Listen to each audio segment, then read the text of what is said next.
because this is an unplanned live. I've been trying to get some projects together, so um yeah, I've been trying to get some projects together. So I've been holding off because I didn't want to do a live when I was in the process of just getting things organized. And so I was holding off because I just knew I would be able to make it, and like I just have not been able to have anything complete enough to post. So it's really been a lot of holding off on stuff while I get things prepared. And also, get out of Oregon. I went to the Bay Area intending to stay for a week, but I was catching up. I lived in the Bay Area for several years, so there was a lot of people I was trying to connect with. And so 1 week in the Bay Area turned to 2 weeks in the Bay Area, and now I'm headed further south. So yeah, I was in the Bay Area for 2 weeks, including Thanksgiving. Now, Thanksgiving I didn't actually spend with anybody. I was just kind of off on my lonesome for Thanksgiving Thursday and Friday, pretty much. I was just off on my lonesome, hanging with the cats. But around Thanksgiving, I got to connect with a lot of people that I knew in the Bay Area, and ended up staying there 2 weeks. It also let me catch some mail, and now I'm off on an adventure, as it were, but also trying to get work done in between YouTube work. And also I have set up some stuff for podcasts. I've recorded one episode of the podcast and it's already uploaded and waiting for release, but I'm trying to get 2 more recorded before I release the podcast, so that I have 3 episodes ready to go, that I'll release over the course of 3 weeks. So that's what I've been working on. Like, I spent one day starting to record the second episode, and I only got halfway through it. So I still have another half an episode to record for the second episode, and then I'm going to record the third episode of the podcast, and then I'll release all the information about the podcast. So it's not like I haven't been working on stuff. It's just taking me a little longer to assemble things than I thought it was going to take, in between life, things I need to do. I paid my dues for the union, so I should be in the union. There was a work offer that came up. I ended up not getting the job, so for a second I also thought I was going to stay in the Bay Area for that job. And so, like, a lot has been going on in my life as it reassembles after Oregon Shakespeare Festival. And so that's why I haven't been posting. I'm not dead. Nothing's wrong. There are no massive tragedies. It's just my life is reassembling now that Oregon Shakespeare Festival is over, and now that that's not sort of the primary through line of my day. And also, to be quite honest, I mourned Ashland a bit once I left, because I was there so long. It really started to settle in as this place I really liked. I was starting to make friends, that weren't necessarily theater people, especially people at my gym. So yeah, it was a what do you call it? A bittersweet goodbye to Ashland, which was interesting because when I first went to Ashland, it was just to work. Like, that was it. I was going to go there, I was going to do my job, I was going to collect my paycheck, and then at the end of the contract, I was just going to roll out. And I ended up with a much larger emotional attachment to Ashland and my coworkers and the people at my gym and all of that. Much heavier than I expected on the way out. So there was a little bit of a mourning period of it being over as well. I mean, that's where I got my babe, my second babe. I went there with one cat. I left with 2 cats. So the baby cat came to me there. So yeah, I know I missed a lot of the chat. I started talking because nobody was here, and then as I was talking, people started popping in. So I'm going to jump into the chat. What are you doing, phone? My phone is acting up. And it's easier for me to check it on here than on the screen because the screen is brr. Sorry guys, I'm having a little bit of a communication issue with my cellular phone. Hang on. Doop. Connected. Let's see if that works. Doo, doo, doo, doo. Let's see if we can get the chat up. No, stop doing that, phone. I just want the chat. I don't want noises. There we go. Ha ha ha. I got it. Okay, I got the chat, guys. I can actually see it. So hello to everybody who said hi at the beginning of the chat as you dropped in.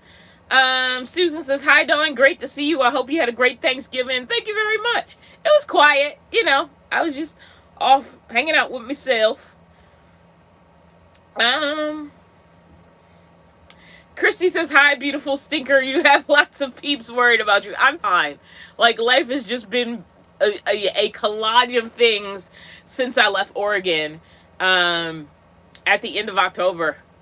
Good Lord, it's the end of November. Has it really been like a month? God, time moves quickly.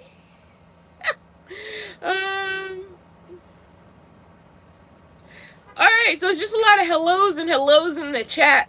I don't really have anything planned. I just wanted to drop in and say hi to you guys and sort of like explain what's been going on. I guess like right now I'm not far from Fresno. I left the Bay Area this morning. I am the slowest driver in history. So I always give myself time to get where I'm going. Because I am not a person who travels quickly anywhere I'm going. I'm actually a huge fan of that.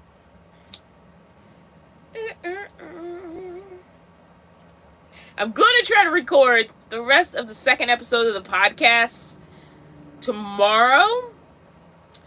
I'm going to go ahead and reveal the name of my podcast is going to be called Housing Anarchy. And the Housing Anarchy podcast is specifically about van life as a housing alternative more than a travel goal. Because I think there is an important distinction to be made there, and it's not that the two can't overlap, they can. But I think when it's like something you flee to as a form of alternative housing, because you have to, need to, whatever, it is a very different thing from just being like, oh, I'm going to buy a van, and I'm going to travel, and I'm going to do this, that, and the other thing. Like, it's a very different thing. I wanted to create a space to talk about that specifically. So yeah, it's going to be called Housing Anarchy. There will be a visual podcast, so there will be a video recording of the podcast, but I'm trying to get it listed as well on all the places you can listen to podcasts so that they both are available. Both may not be available right away, because there's like a lot to getting listed on all of the platforms. But that's what I've been trying to work on and figure out. And I found a hosting provider for the audio version of the podcast. After doing a bunch of research, I finally decided on one. And that's probably where it's going to be at first. But I'm hoping by the time I get the second or third episode of the podcast released, it'll be most places that you can find podcasts. But at this point, I'm still learning how to do this, so I have to take it sort of step by step. But yeah. And my plan is to put an episode out every week once I get it going, which is why I want to get 3 episodes ahead. And, you know, being busy doing that when I actually have time to focus on personal projects is sort of like why I haven't, you know, found the space to catch up on everything else.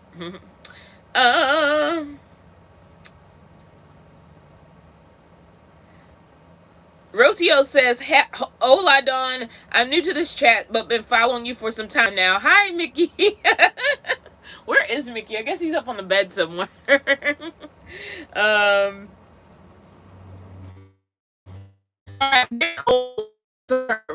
Like, what's say? Tina said, I'm in Yuma. Glad you got a stroller. Okay, so I got a pet stroller, and it has been a godsend with the 2 cats. Because when I had 1 cat, I would just put Mickey in his backpack. And so if I needed to take him out of the truck at like the mechanic shop, or to go to the store, or to go somewhere where the leash and harness didn't make sense, and I just needed to control him a little bit, 2 of them, the cat backpack and the additional carrier, was kind of a lot. So I ended up getting a pet stroller, and that has been the perfect solution. I'm just getting them acclimated to the pet stroller. They're doing okay, but I don't know if they're big fans yet.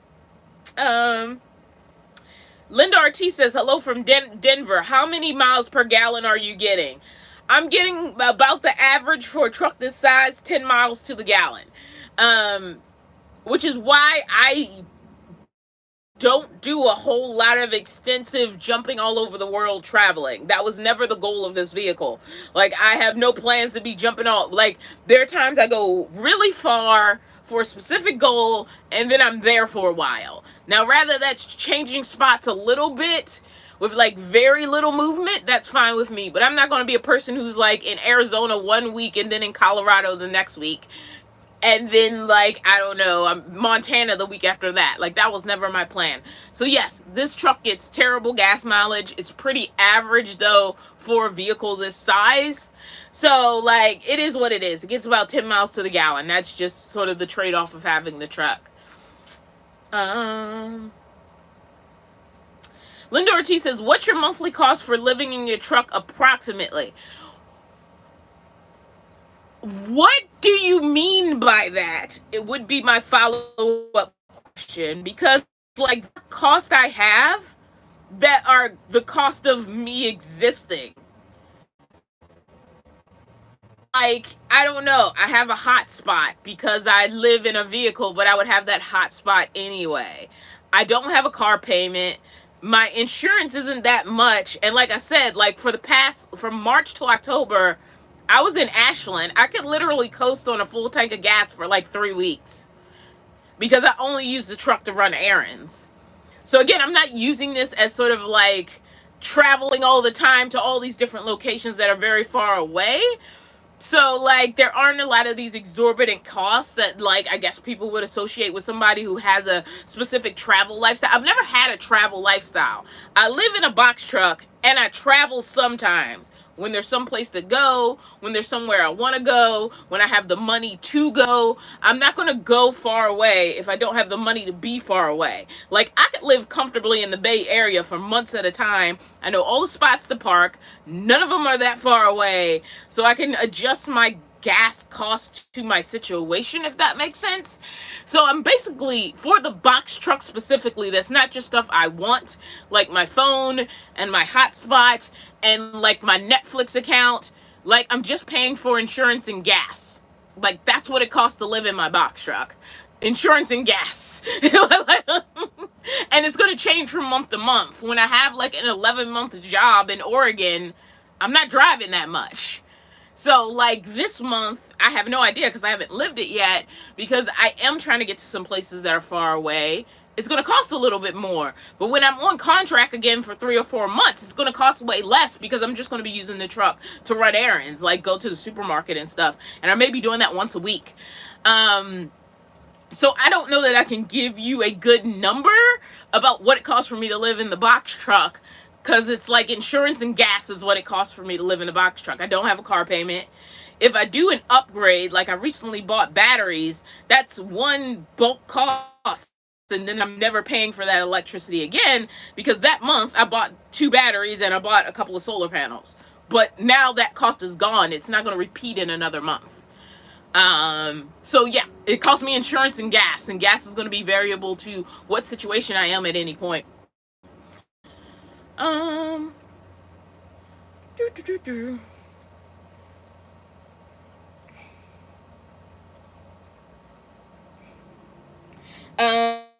Tina outside says, yes, it is very different. I had to do it. And I think you're talking about the difference between like living in a vehicle for housing versus living in a vehicle for travel. And like I said, the two can overlap and you can have times when you do travel, but I sort of treat my travel just like a person living in a house. When, you know, I want to go somewhere, I can go. And luckily, I can take my whole house with me. And it just comes down to if I have the extra money for a long distance travel. If I don't, I'm perfectly fine in staying in an area I'm comfortable with where I know where everything is and I know a few places I can park. Like, there's no, like, need in me to be gone, going. So it's a very different sort of lifestyle than somebody who's like, the only reason I would ever live in a vehicle is to quote unquote travel. So yeah.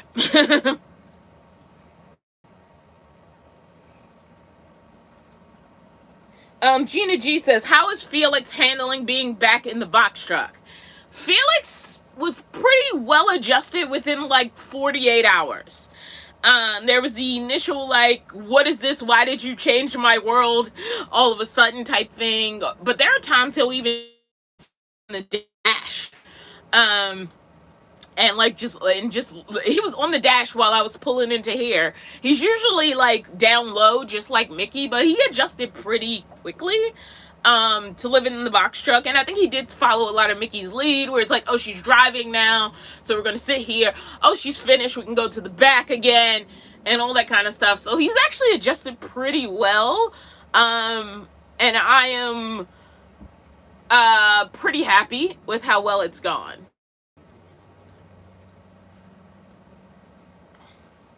Where am I?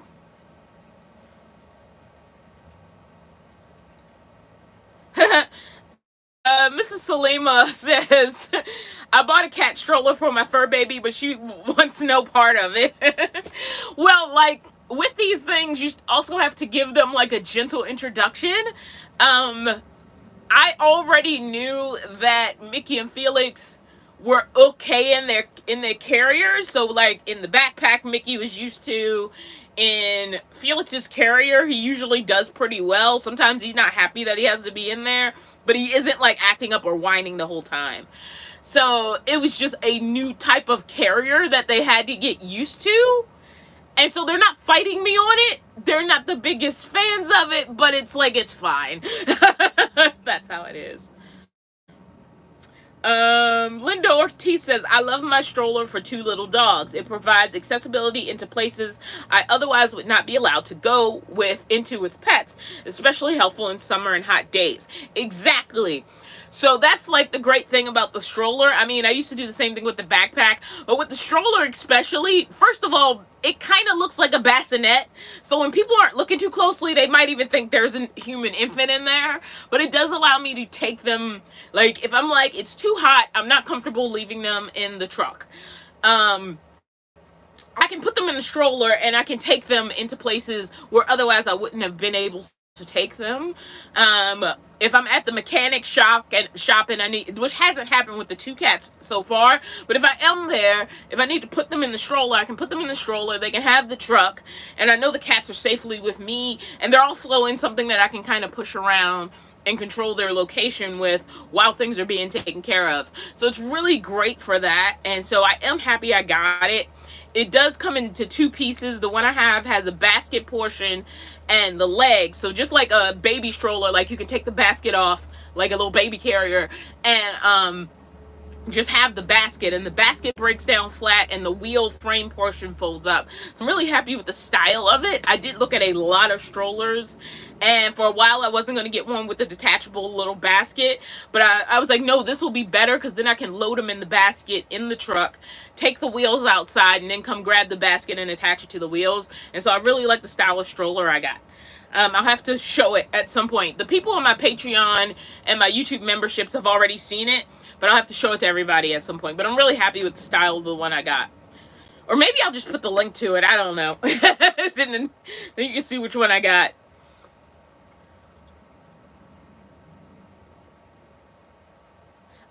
External influences says, hey, Dawn, I became very ill, just needing one more surgery. Oh, I'm sorry.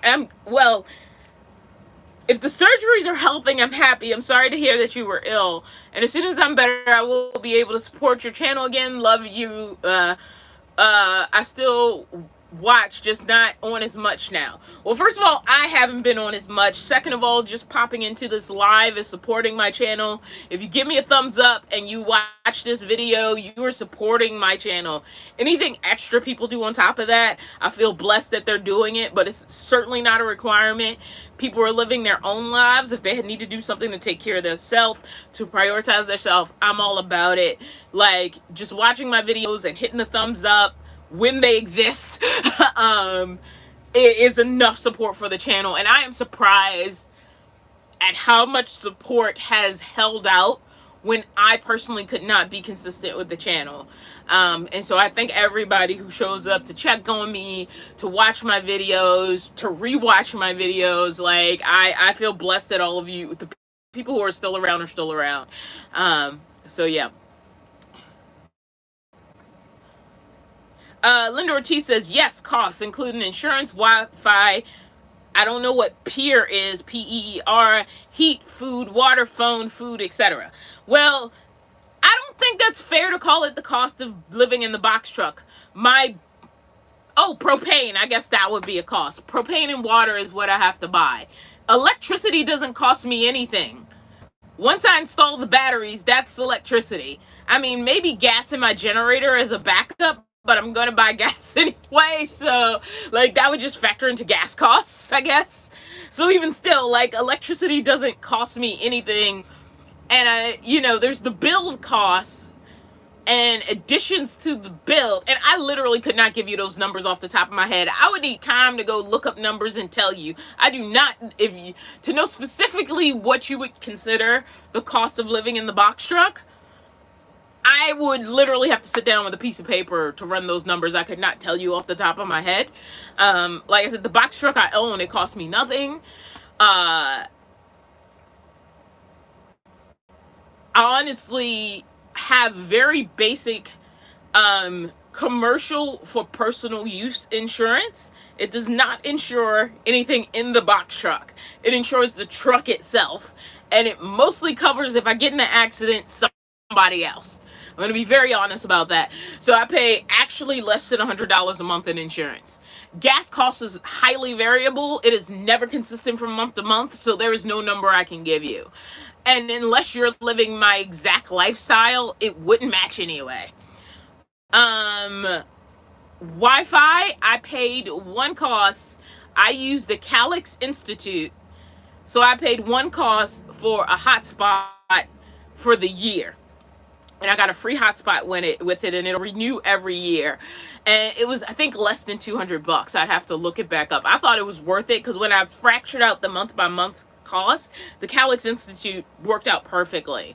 It would cost me more for Wi-Fi in, an apartment, definitely, for sure, if I had to go through somebody like Comcast or Verizon. And then I do have two phones. Both of which I believe cost me $60 or less. I am not good with remembering numbers. Like, I could not, you could tell me a number in the morning, I'll forget it by lunch. I might forget it 10 minutes later. I am not good. I have to keep things written down, because I am not good with recalling numbers off the top of my head, and I never have been. And food, I would pay the same for food no matter what, so I don't think, like, I can contribute that to yeah, I guess it's a whole context thing. I don't know how to give you numbers, mostly because I don't know the context under which a question is being asked, where it would be useful for other people. Yeah.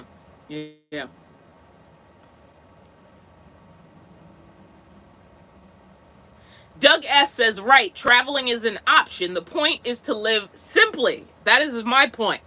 I mean, for some people, the point is to travel, and that is perfectly okay. If your point is, I want a house on wheels so I can travel, that is absolutely okay. Mine was not that. It was like, traveling will be cool when I have the money, when I'm in a good position to do it. But if I can't travel, but I'm kind of a static and I hate the word static because it's not true. I still have to move during the day.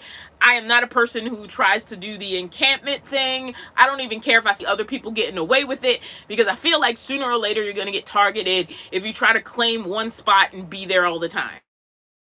I'm a very day spot, night spot person, and I always have 3 or 4 options for day spots, and I always have at least 3 or 4 options for night spots when I'm staying in an area long term. I still have to move around during the day. I'm never the same place 2 nights in a row. So there is some quote unquote movement to it, but that's not my goal. My goal was, how is this going to reduce my cost of living, which it ultimately started out. So yeah, the point was to live simply. It wasn't to travel all the time extensively all over the place. That was never the point. So yes, I completely agree with you, Doug. That was always like my point for me. Christy says, how is the new battery working out? I love my new battery system. I absolutely do. I don't know if you can see. So I guess you can't see. Right here is a voltmeter. And I am at 13.1 volts. And I did end up getting some new charge controllers. I'm at 97% at night with the sun down. Like, that excites me so much. I am at 97% at night with no sun. And that's also because I set up a DC to DC charger as well. So any driving I do at night is also supporting the batteries being charged. So now I have the solar charge, I have the DC to DC charger, and I also can plug in, and I have a generator. So if I have a spot where I can pull out the generator and I'm running low, I can juice up for like an hour or so and add some power to the battery. But right now I am loving my batteries. They're doing great. Again, it was a risk because I did use some off-brand batteries that I really didn't have like a lot of reviews I could find for. I found one reviewer who isn't really a big YouTuber who had the same battery that I was looking at. I paid $618 and some change per battery, and I have 2 of them. And it's the best thing I could have like splurged on, because I really have had very little problems with. I had one time when I wasn't living in the box truck where I had a ghost drain, and it had to do with my I have blindside cameras for driving that I also use security cameras, and I didn't realize they pull power all the time. So now I just put a switch on it, so when I don't want it pulling power and I don't really feel it's necessary, I can just turn the switch off and it solved that problem. Ever since then, I don't know the last time I've seen the batteries under 12.6. So I'm very happy with my batteries right now. So far, so good. Michelle said, I'm glad you enjoyed Ashland and eager to see more van life, intrigued by your podcast. I'm considering van life as housing. Well, I hope like the information I'm going to try to put out in the podcast really helped you. And yeah, I feel like there's not a lot. There's people who do it for housing, but there's nobody who's like specifically saying, I'm going to talk about this directly. Not like I'm in it, so I'm sharing my life. No, now that I've experienced it, let me talk about van life for housing, not for travel, not for adventure, but for housing. Like, what does that mean? Who are the type of people considering this? If you are considering it, these are things you need to know as you're considering it. And that's really what I want to focus on with the podcast. Again, it's going to be called Housing Anarchy. There will be a YouTube version and an audio version that you can listen to on like podcast providers. Hopefully, it'll definitely be on Spotify right away, but I'm trying to get it on Apple Podcasts and some of the other. Doug says, how much is insurance? I kind of answered that.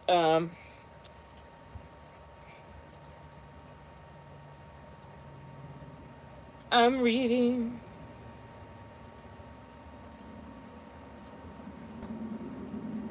So I'm seeing a lot of tips about the stroller. Believe me, I'm doing all the things to make the stroller desirable. Like I said, the basket is detachable. There really isn't a good space in the box truck to just leave it set up. But because the basket is detachable, I actually do leave it in the front seat open. I do the, hey, if you jump in here real quick, I'll give you a snack. I let it just sit there, and Felix will sleep in the basket just because he's looking for some place to sleep, and he'll go up front and jump in the basket in the front seat. And so like the basket is the main thing, because the wheels are just what it attaches to move. So I do try to work on ways to make it desirable for them to get in the basket. What you need to know about my cats, and this is annoying, they are not very treat motivated. Like, they expect their meals at their designated times, but like, unless Mickey is in the mood, he doesn't really care if you have treats. If he's not in a treat mood, he doesn't care that you have them. He is not Garfield the cat, like, at all. Like, I cannot solely depend on motivation from food. Sometimes it works. Other times he's like, I don't even want a snack right now. So yeah, sometimes, like, if it's like pure tuna, he'll be interested no matter what. But like, just generic snacks, he's not a big, like, motivated by snacks thing. And if Felix is having a fear response, which could be just like it's noisy outside, so he doesn't want to be there. If he's having a fear response, he doesn't care about treats. So like, we're working on like motivators to enjoy the basket, for to always have the basket accessible. They both jump in it casually when it's sitting in the front seat. Felix has jumped in it and looked out the window while sitting in it, so it's like they do have, you know, we're doing the things to make it desirable, but that still means sometimes they don't want me to put them in there close the top and take them out of the rig, because the outside world is looking scary at that point. And definitely at places like the mechanic shop there, where there's a lot of people and noise, there's always going to be that fear response first that we have to work with. So yeah, but I've also been like, I took them to the grocery store, and that was just like, let me try out the stroller for the sake of like acclimating them to it, not because I needed them in the stroller. Okay, I had a slight issue. I had a connection issue. I'm back, I think. Let me know that you can hear me again. It looks like I can see myself again.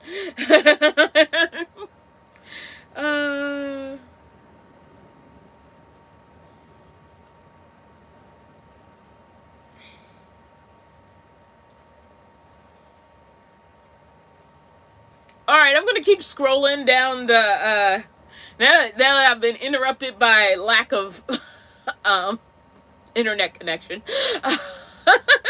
Tina, thank you for reminding everybody to hit the thumbs up. Easiest way to support the channel is hitting that thumbs up button. YouTube is all about engagement. So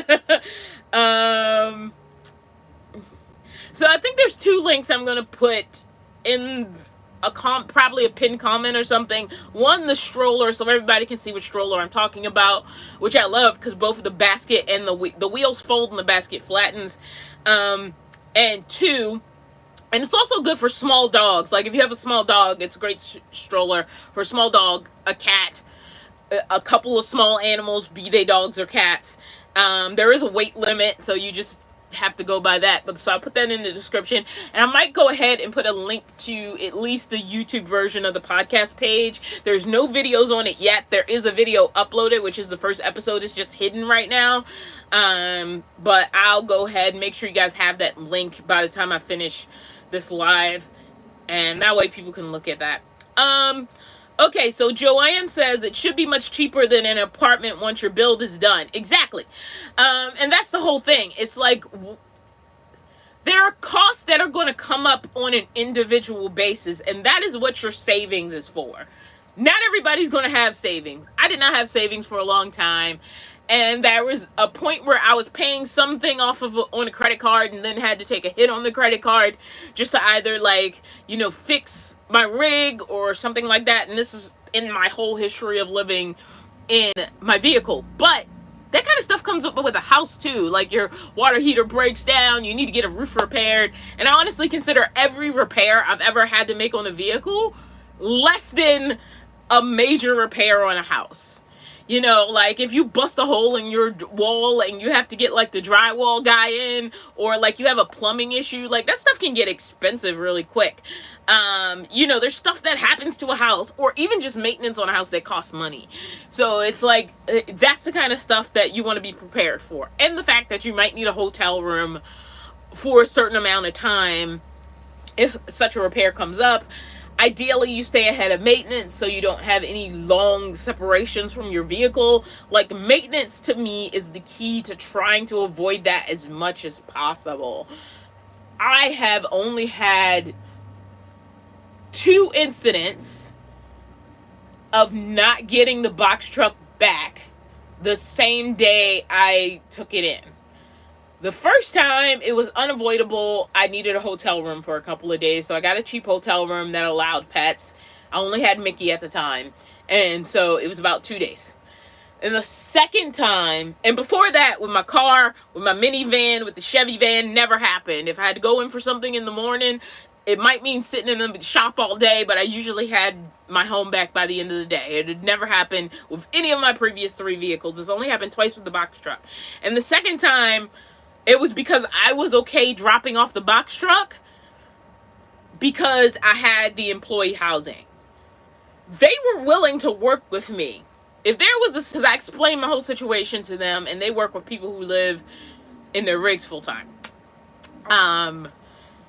And they said to me, we're not going to take this apart just in case you need to live in it while we're doing this. If you need to pick it up, let us know. It's not, you can't go on any long trips, but if you need to live in it while we're figuring out this thing, we're going to work with you to make that happen. Luckily, I was in a position to say, no, keep it, do your diagnosis, give me an estimate. But if that hadn't been the case, I wouldn't have had to leave it for a week, which is, what happened. So yeah, and that's just part of the life,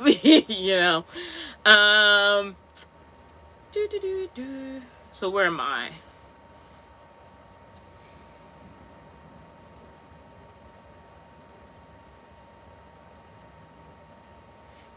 Charles GS says, what's so hard to figure out, folks, if she's living in the truck and limiting travel to only when she needs it? Need it and want it. It's not just need to. Sometimes I want to. Like where I'm going now, I want to go. And it's not like I can't have want to trips, but it's the same as somebody who lives in a house. When I want to go do something, I do it. I just can just drive there in my whole house and go and do it. But I do it when I have the money. There's no demand that I do it all of the time.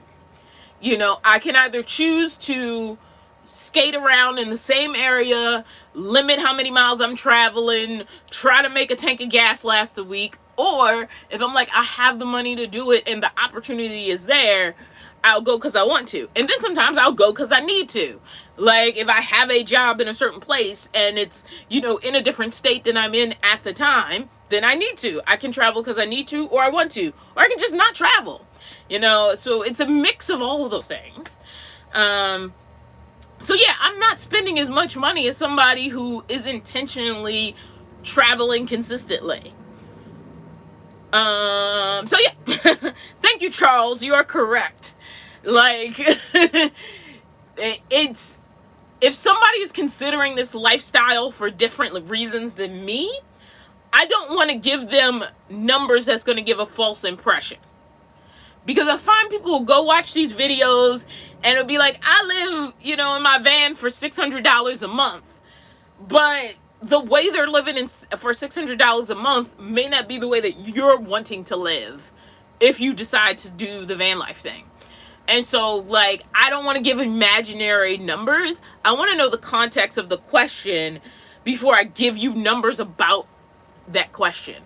I do think if you can, and sometimes you can't, especially when you're forced into the situation. If you can, trying to have $3,000 to $5,000 in case of emergency as a minimum goal is nice. But obviously, if you're forced into this lifestyle by financial limitations, you're not going to have that. So how can you just limit your spending so that you're not spending the max and instead spending the minimum, which is completely possible in the lifestyle depending on the choices that you make. Yeah, that was my rant for the day, guys. Scott says, which state do you license your box truck RV? It was licensed in California, which was a pain in the butt. It is currently licensed in Oregon. So yeah. And Oregon was like, it was so easy. Like, I literally went to the place and I told them what I had. And the lady came out with the little checklist that she's supposed to check to see if I have all the RV stuff in the back, which I did. So I wasn't worried about it. She came out, she looked at the outside of it, saw Mickey, thought Mickey was cute, pet Mickey. We talked for like 10 minutes. She checked off everything, having not seen the inside of the box truck at all. And then I got my Oregon plates and went on about my way. I was like, all right, cool. So it was super freaking easy. California was a pain in the butt, but I am licensed and registered currently in Oregon. Yeah.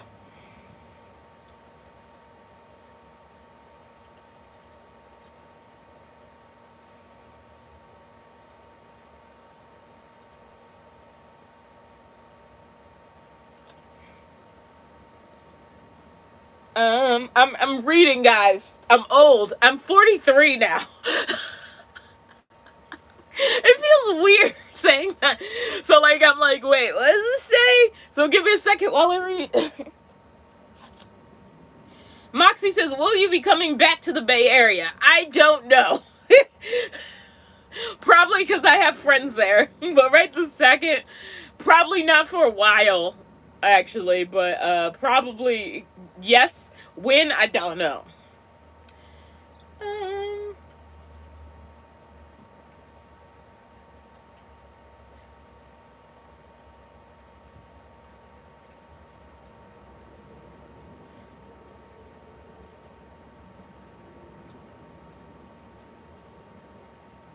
I'm reading, guys.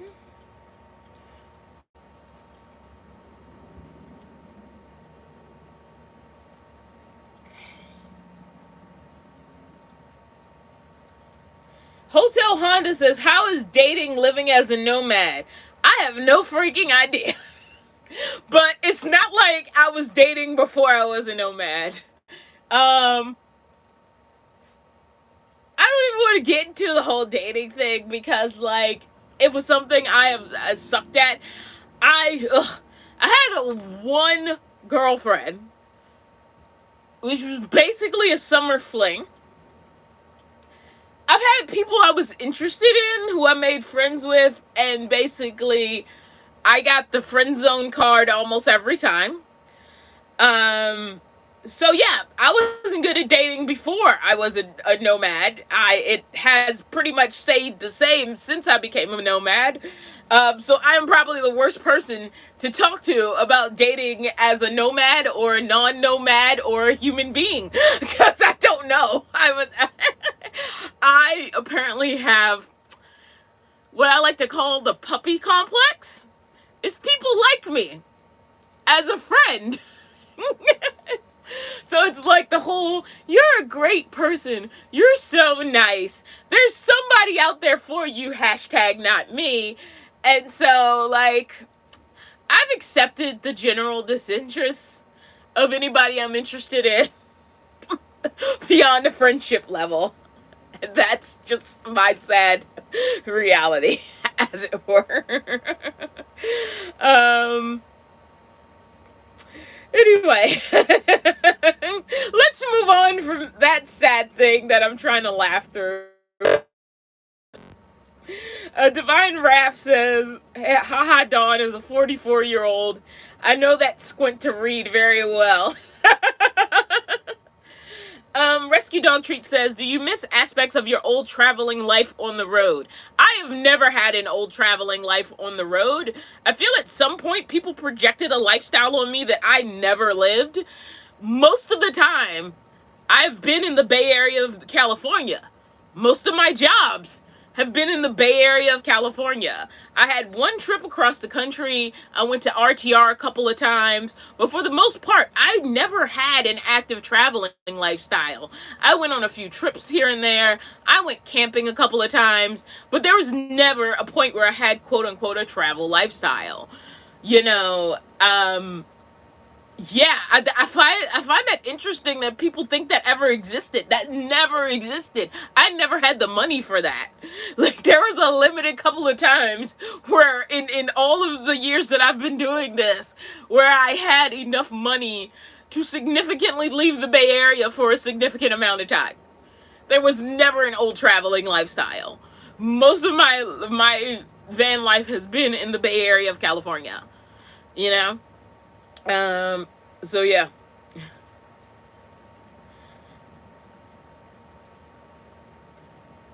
Rebecca Farrell says, to be licensed and registered in Oregon, do you also have to have a P.O. box or mail drop set up in Oregon as well? So, here's the thing, and Bob Wells has said this a lot. Yes, you need a residential address and a mailing address. And I've always been able to work out having those two things. A residential address does not mean you own the property. It doesn't mean you own the house. It doesn't mean you own the apartment. It means you live there. You can live in a place without owning it. You could be living with someone, on paper at least. And that just means you have an arrangement with that person where you live with them. And in most cases, nobody's going to check. So as long as you have somebody willing to let you live with them, there's your residential address. There are also other ways to get a residential address. But yes, you need a residential address. For most places, a P.O. box is never going to be a residential address. I have also always had a mailbox. And I do everything to make sure most of my mail goes to some sort of private mailbox. A UPS store box is an example of a private mailbox. Technically, a P.O. box is also a private mailbox. It's something you pay for. And the good thing about those is if you are out of town, you can get mail forwarded to you from these private mailboxes. Unlike your residential address, which you're not at while you're traveling. So yes, I've always figured out a way to make sure that I have a residential address on paper, as well as making sure I have a private mailbox and trying to make sure all of my mail actually gets forwarded to a private mailbox. Yeah.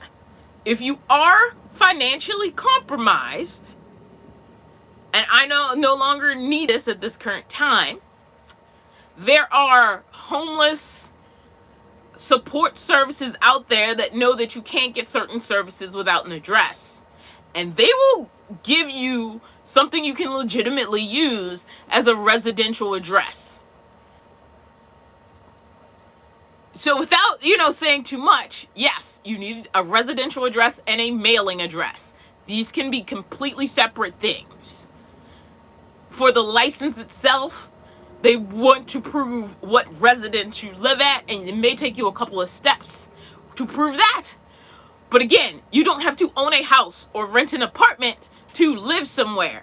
There's plenty of people on the earth, adult people, who live with other people.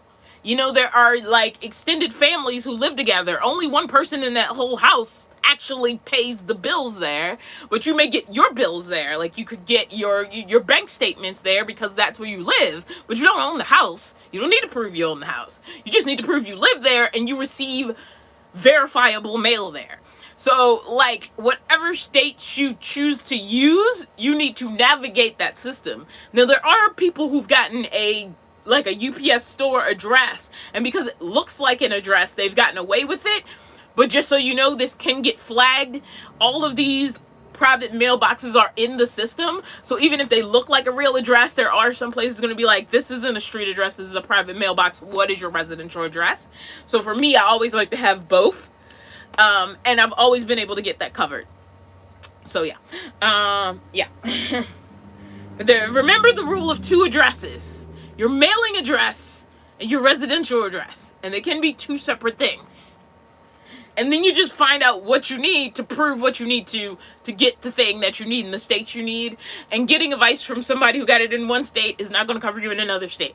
Yeah. And there's also only so much I'm going to say because I don't want that in a video that's on YouTube.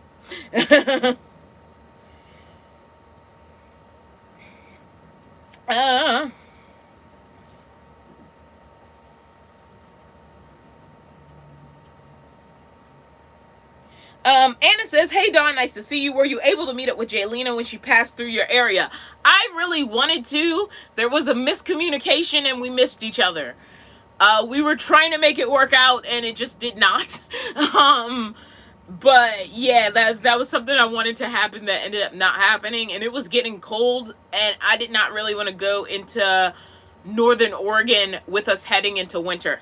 I've been spoiled by the Bay Area. Absolutely spoiled by the Bay Area. I'm like, it's getting cold. I forgot what this was like. And so I fleed.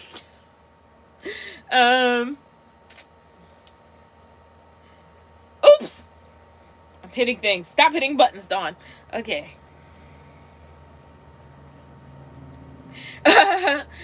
Michelle says, Dawn, I'm 44 and I'm not claiming old, so you're not old.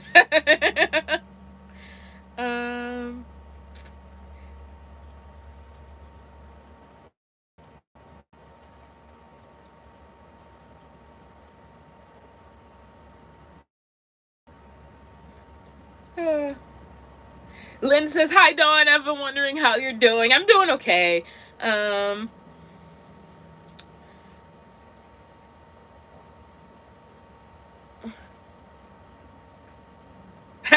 Christy Eaton says, yep, Dawn's our Bay Area girl who works her butt off with a smile. Thank you. Michelle says, yes, Dawn, smile and laugh. It's infectious. Giddy about power and batteries. I got it.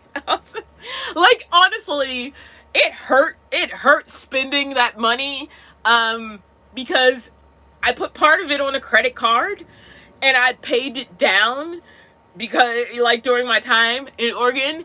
But after the Jackery failed, by the way, they finally sent me a replacement Jackery, but they sent it after I left Oregon.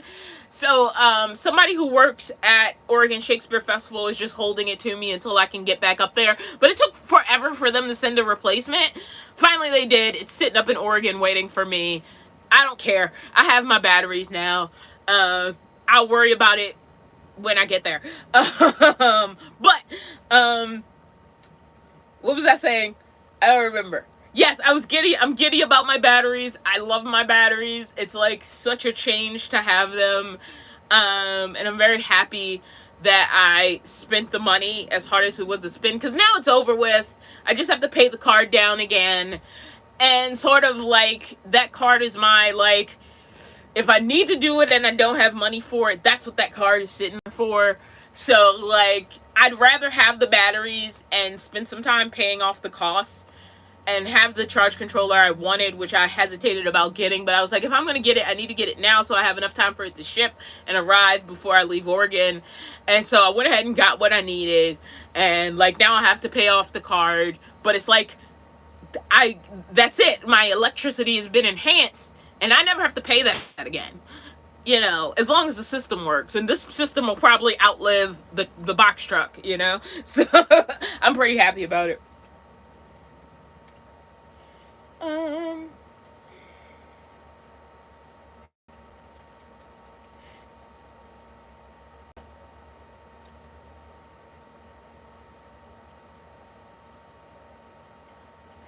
Hotel Honda says, what would you say the total price is for your build? God. You guys gotta stop asking me about prices, because I literally would have to sit down with a piece of paper and figure it out. And it's like, when I was done or since I've added stuff. Because it's like, you know, I finished the build to the point it was livable. So that was like, you know, insulation, walls, roof vents, the sink, the stove, the cabinets I bought and installed, you know, whatever I used to build the bed, the mattress, because I didn't have this is my first mattress since, you know, this is my first standard bed size, and it's just a twin bed, you know, since I started van life. I've always had a bed smaller than a twin in all of my vehicles. In the Chevy Express, I had smaller than a twin. In the minivan, I had a camping cot, which was smaller than a twin. And obviously, when I was in the car, I was just sleeping in the front seat, smaller than a twin bed. So, like, I would literally have to sit down and, like, figure out all that stuff. And then it's like, do you want the cost before or after things I added? Like, right now, I have a monitor. I bought that while I was in Oregon. I bought some nanny cams after I got the cats. So there's a lot in here that I would consider part of the build cost, which is stuff I just trickled in and added later. So it's like, I hate not answering these questions directly, but it's like one of those things where I need to get it as a Q&A question so I can do some math and also give, like, context. So yeah, that's my very bad answer to that question. Yeah, that's my very, I would say for the initial build, it was probably less than $2,000 for the initial just get on the road build. Yeah, I would say maybe it was less than $3,000. I'm really trying to think because the wood was kind of expensive, the insulation was kind of expensive. The stove costs, I think it was like $200 or $300. I got an all-in-one cabinet that I just built around for the sink. Yeah, I have to look at some numbers. It was definitely less than $3,000 for my initial get on the road build, but that's not including everything that's in here right now. You know. And the truck cost me $6,000, but I immediately had a big bill to fix something that was in the front. It was so long ago, I don't even remember now. And I've probably had 2 major repairs since then. So the truck cost me $6,000. And then there were 2 major repairs that I've had to get done since then, which was the fuel pump going out, and then the thing that just happened in Oregon, which the part didn't cost that much, but because they had to disassemble so much to install the part, it was like $2,000 some for that repair, just for the labor, most of it. Where was I?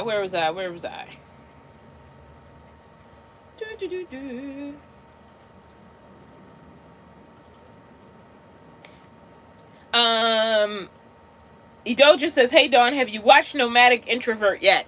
I keep saving those videos and I haven't. Like, looks like a cool person, but I have not.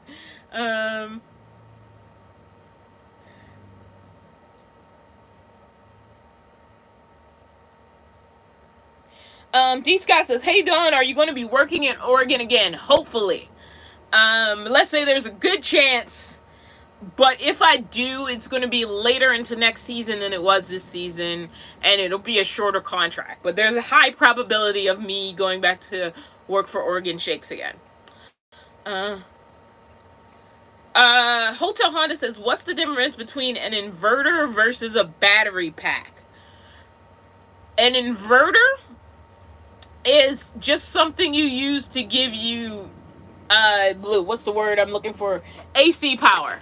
A battery is just a battery, if I'm understanding, but your inverter basically gives you these plugs.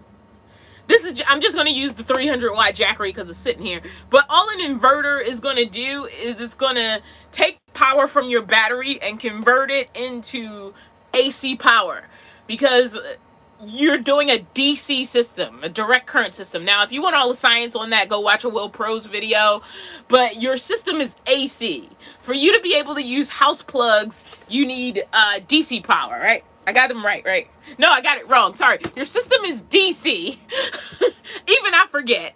And I like the 12 volt system. The 12 volt system that you're getting out of your batteries is DC. For you to use anything that needs an AC plug, like this little battery box has an inverter in it. So this is operating through an inverter. It's just one that's stored inside the box. The inverter is just converting the power into something you can use with a regular house plug. I'm trying to find colloquial language that can be used. So that's all an inverter does. It's just converting, the power from one form to another for use. Your battery pack is just the source of power. So it's what you're sending power into to store, and it's what you're going to pull power out of to use. That's all a battery pack is. An inverter, on the other hand, is converting power to be used for a different system. I don't know if I explained that well. It was probably horrible. But they're 2 different things that need to work together, basically. Yeah.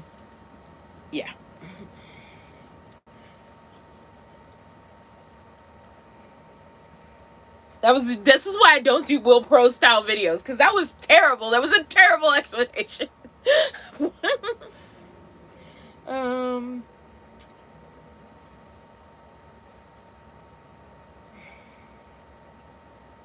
Leslie Hughes says, Leslie Hughes says, "Thank you, mods, for getting rid of that idiot." I don't know what the idiot was doing, but thank you, mods. Emily So Emily Carey is my friend, guys. The last person I was hanging out with in the Bay Area who has a lovely dog named Zora, who is my best friend. Don't tell Mickey, but Zora's my best friend. Mickey can't hear. And Zora belongs to Emily, though. It's not my dog. And since I can't have a dog, I'm going to need to claim my friend's Emily's dog. And in giving me all the love this morning before I left town, Zora put her muddy paws all over my clothes. Right after I took a shower at Emily's house. But Zora's my best friend. Zora's a giant black German Shepherd, and Zora's amazing. I love Zora. So, hi Emily, thank you for jumping into the chat. Tina's like, what, Emily?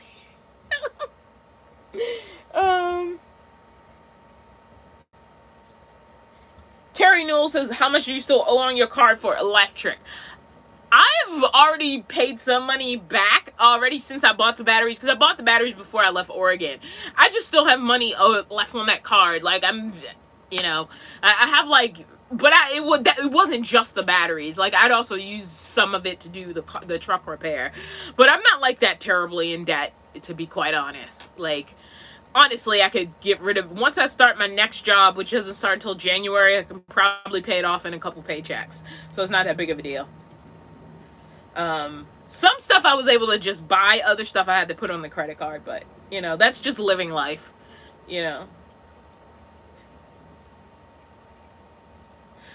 Thank you, Denise, for the night. I'm just going to say 20. I don't know why it says 19.99. For the $20 super chat. Ooh, did I miss somebody else? And thank you, Terry, for the $25 super chat. It says, put this on your card. Denise, thank you for the $20 super chat. It says, love you so much since day one of your channel. Thank you so much.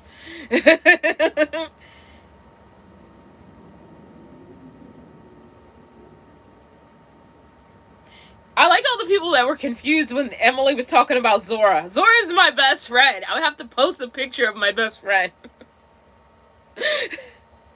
Because I can't have a dog. Definitely not a dog that big. So I have to get my dog jollies by stealing Emily's dog and playing with her.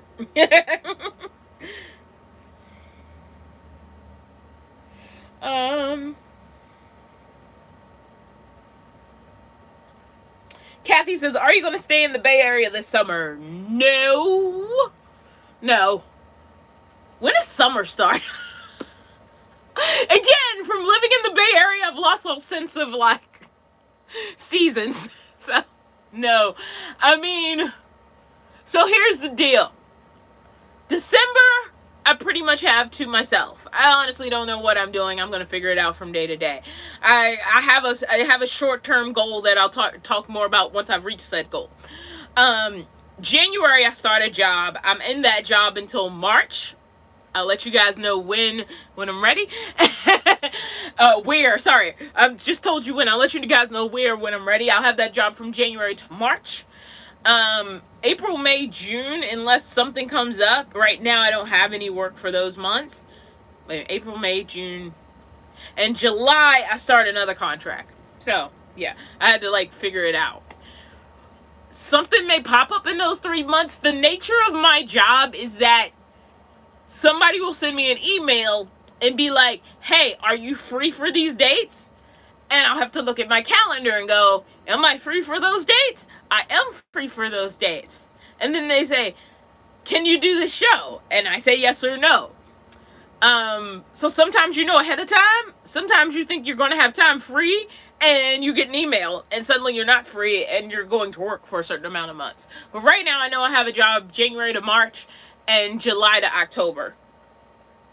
In the middle of that, I have not made a plan yet. So yeah, because I don't like to make the plan until I know where my money lands.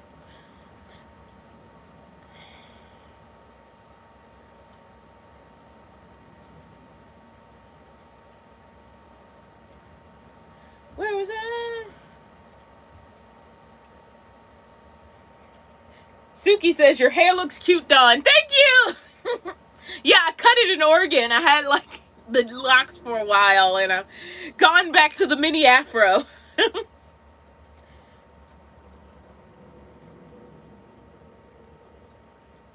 Kathy says, oh, I plan on getting started this summer in van life. Well, you should know if I'm there or not. I might end up back. I would love to go back to the Bay Area, you know, just to see some people I know. There's some people I didn't get to see while I was passing through there just now. So it'd be lovely to, like, get to see those people on my way back during the timeline in between jobs. But we'll see.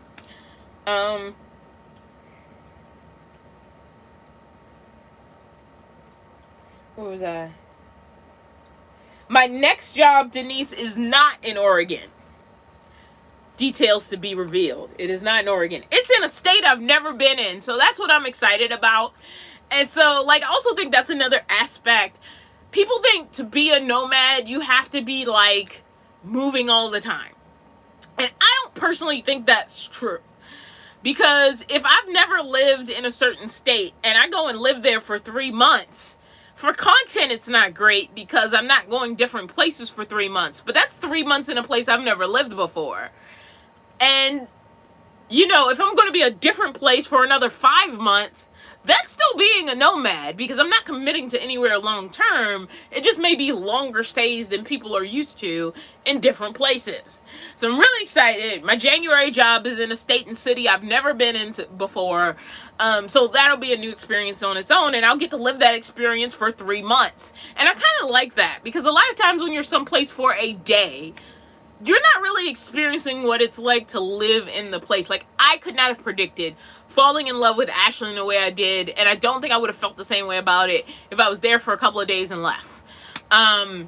So, like, nomad life doesn't have to look like, you know, I visited this place and then I was gone, and I visited this place and then I was gone, and I checked it off on my state map, but you didn't see the whole state. You saw like one place in a state, and then you left. You saw like one place in another state, then you left. You went to a state park in another state, and then you left. And I think there's a lot of value in going somewhere and staying there for a significant amount of time before you move on. Like, I think that's kind of fun because you really get to experience, like, life in that place, you know?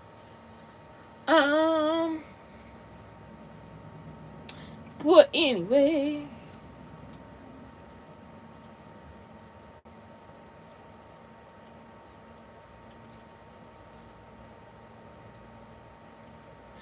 I'm reading things.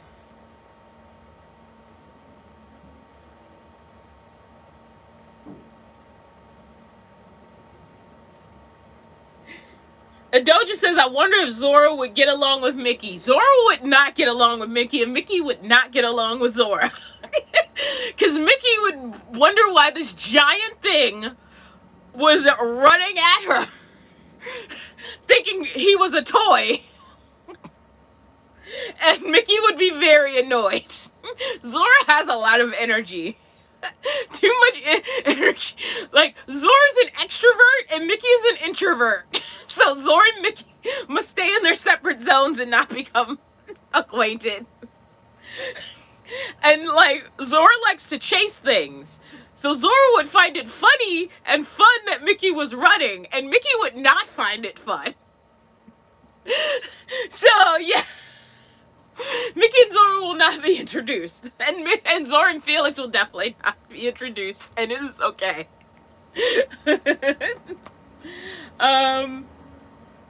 Where about that? Oh, man.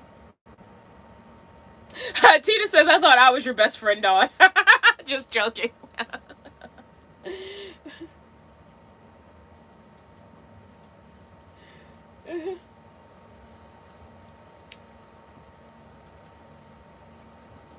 JRN, Junior to no one. Ha! Figured it out. Says, hi, young lady. Happy to see you getting your Willie Nelson on the road again. My road adventures have been delayed until March, but we'll eventually see you down the road sometimes. Happy travels when you get there, my friend. And there's no shame in, like, prepping to travel and making sure you got your stuff together.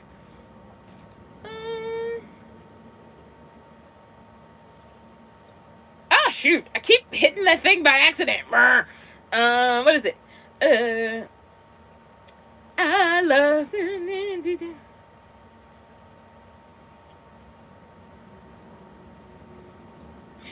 Kathy Woodard is working hard and saving money for a van.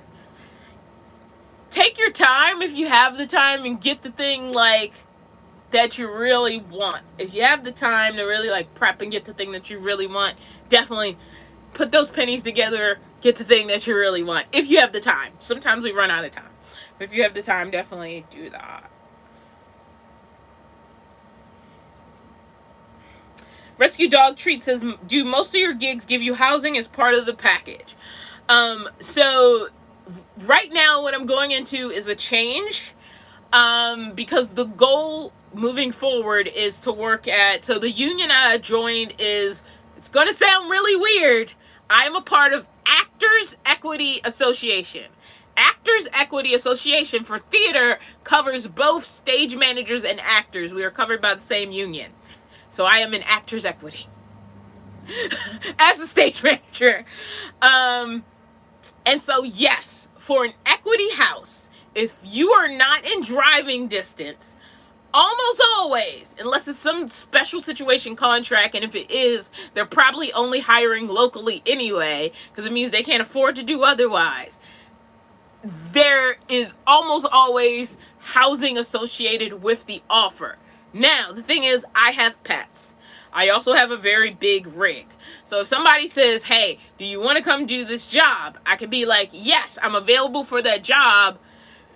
Not only do you have housing, but I need to bring pets with me. And they might go, well, we can't hire you because we can't offer you housing for your pets as well. So if you have no means of living, and the relationship may dissolve there.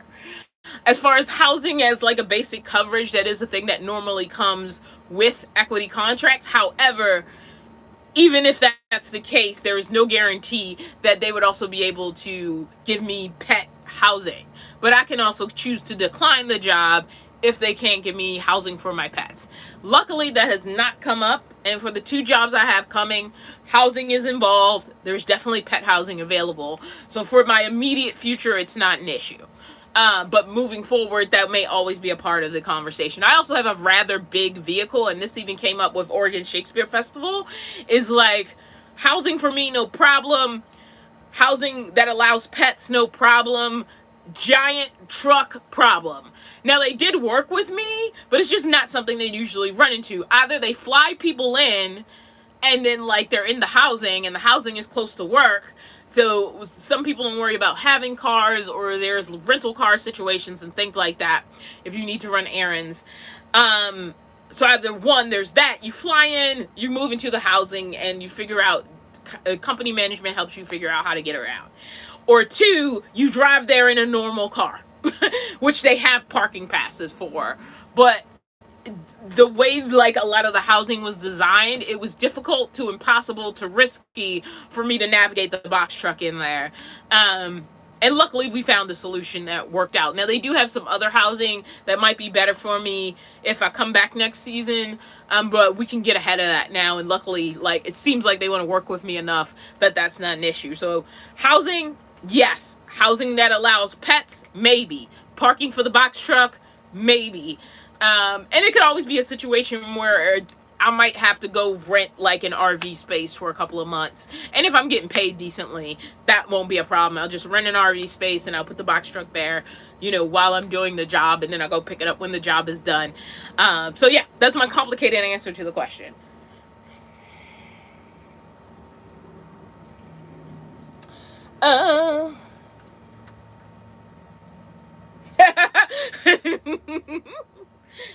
Emily, I don't know if you're still here, but send Zora my love. I love that she's sniffing around my chair looking for me. Anna says, sorry, gotta call it a night. I'm on the East Coast and it's getting late. Good night. How long have I been on? Oh, it's been over an hour. I didn't even realize that. I just started reading. Ramona Hopewell says, Mickey says Felix was enough.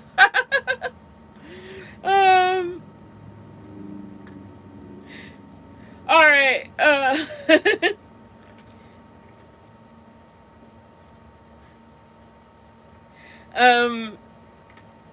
CCH says, yeah, we used to house people at the DC Theater. I worked at hotels or donated apartments, rich benefactors. Yeah, and it's pretty standard. I think it's a requirement by equity if, like, somebody is more than a certain distance from their home to work at your theater, like, you have to offer them housing in some way. So it's a general practice as you move up the theater ladder, which is what I was hoping to do. My jobs in the past definitely did not fall under that. They were non-union, non-equity jobs. A lot of my jobs before Oregon Shakespeare Festival, those definitely did not come with housing. They did not come with great pay. They were just something to keep my resume active, to be quite honest. Like, some of those jobs I took in the past paid terrible. So I was making a lot of money from, like, side work. Like, I did stagehand work. I did not get housing for my stagehand work. Like, I was, like, sleeping in the parking lot and going back into work in the morning. Which is why I think it's funny, like, people thought I had this travel lifestyle. Like, no, I was sleeping on the side of the road near the park that I had to go into the next day and help build a stage. Or, like, break down an event that had just closed. Where was I?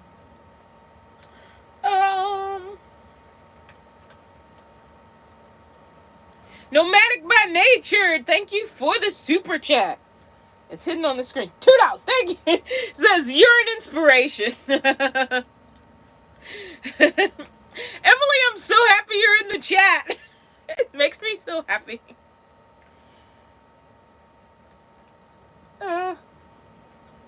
Michelle says, I have an inkling Dawn can sing. True, I cannot sing. My singing is terrible.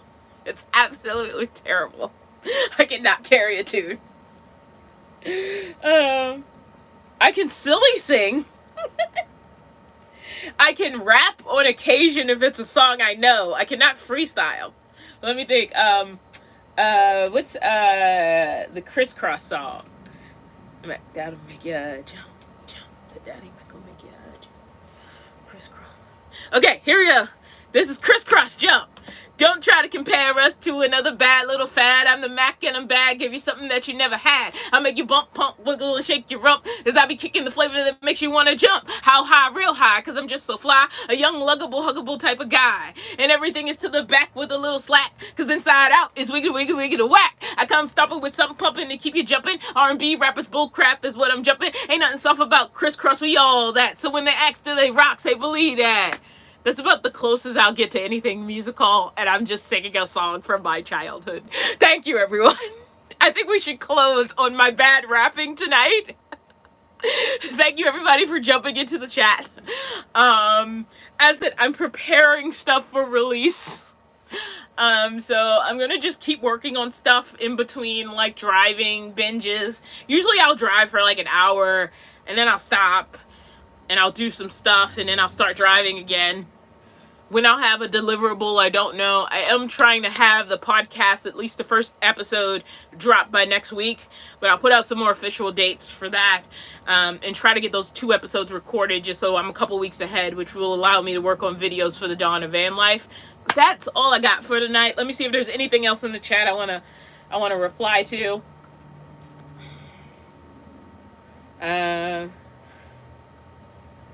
I can't carry a tune, but I can kick one. I love it.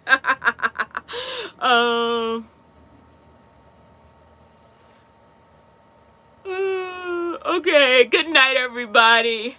Have a good night. I was like, I'm gonna go on for an hour, and it's like now been over an hour, but it's great. And I've got to tell everybody about my best friend Zora. Don't tell Mickey. You guys have a good night. Bye-bye.